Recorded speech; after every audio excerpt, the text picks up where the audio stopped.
All right, welcome back. In this video, we're talking about checks on the president. Let's do it.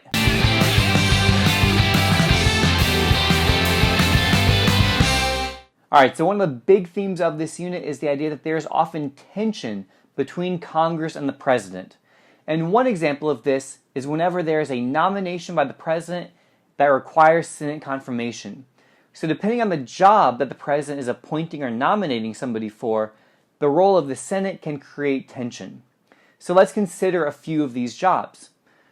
One role that the president nominates and the Senate confirms are cabinet secretaries. These are the heads of the 15 major executive departments. The president will nominate somebody, and it requires Senate confirmation for that person to receive the job. So this requires or can cause some tension between Congress and the president.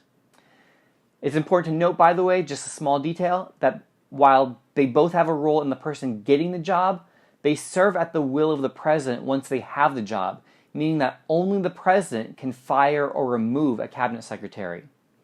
Another position where the president nominates and the Senate confirms are ambassadors, but these are often less controversial because they have a smaller role in the day-to-day governing of the U.S. government. Another position that the president will choose people for are members of his White House staff, but these do not require Senate confirmation. So this removes that tension because the Senate has no role in determining who will be part of the White House staff. So what exactly is the White House staff? Well, these are the president's closest advisors. They are the people who work directly in the White House with the president, often advising him on domestic and foreign policy, making his speeches, his press secretary, all these sorts of roles. These are members of the White House staff, and they do not require Senate confirmation. Now, perhaps the area that creates the most tension between Congress and the president is in the area of judicial appointments. The president nominates federal judges, and the Senate confirms them. But why are these the most contentious, even more than cabinet secretaries? Well, that is because federal judges have this job for life. So this is a hugely important decision that's being made. So the Senate is often very strict about who they confirm or don't confirm. And again, if you've been watching recent politics in the last couple of years, you saw when President Trump nominated Brett Kavanaugh to be a Supreme Court justice, this was extremely contentious because once he was confirmed, he now has this job for life. Foreign policy is another area that we can see that tension between Congress and the president really on display. In fact, the Constitution created this tension. It gave the president the role of commander-in-chief, meaning he's in charge of the troops. He says where they go and how they fight and all these different things, whereas Congress was given the power to declare war. So Congress declares the war, but the president is in charge of the actual fighting of that war. So again, this creates tension between the president and Congress. Now, the president typically has some significant advantages in making foreign policy. He is commander-in-chief.